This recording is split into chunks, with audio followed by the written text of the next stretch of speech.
Le Seigneur nous a donné un merveilleux don, celui du parler en langue. Vous savez, souvent on néglige la puissance, le mystère qui se cache derrière le parler en langue.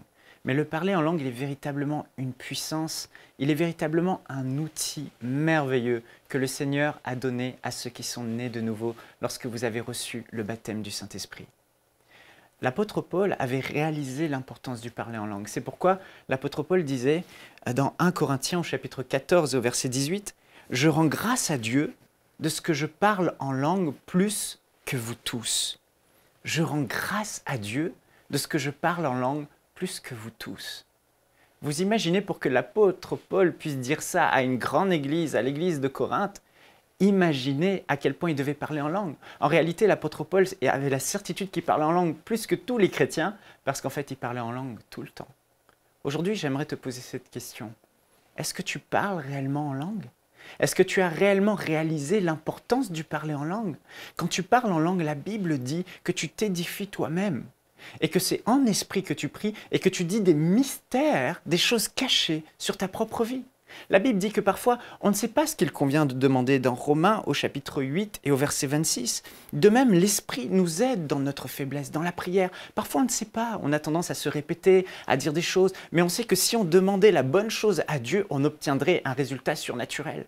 Mais là, frères et sœurs, Dieu ne nous a pas laissés orphelins. Il nous a donné le Saint-Esprit avec le don du parler en langue.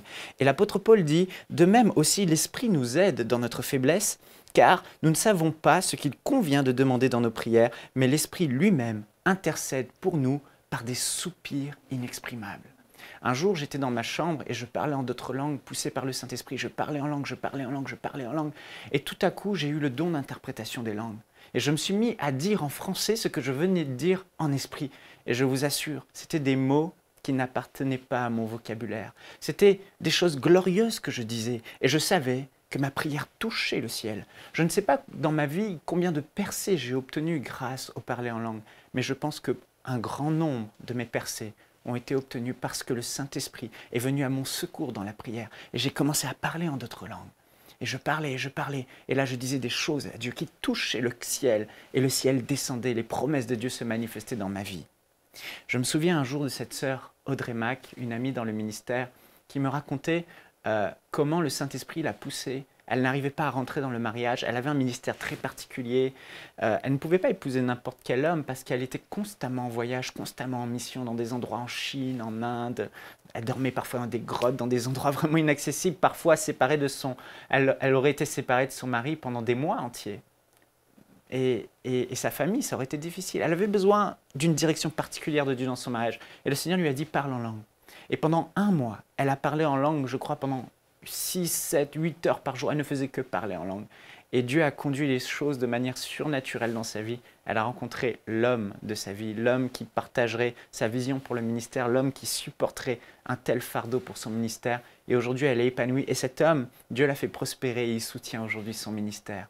Frères et sœurs, peut-être qu'aujourd'hui, nous avons négligé la puissance et l'importance du parler en langue.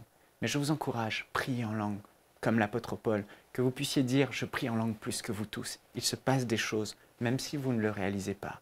Et quand on prie en langue, notre intelligence demeure stérile. Vous pouvez le faire à tout moment de votre journée, dans la voiture, en faisant la vaisselle, n'importe où. Alors soyez bénis dans le nom de Jésus.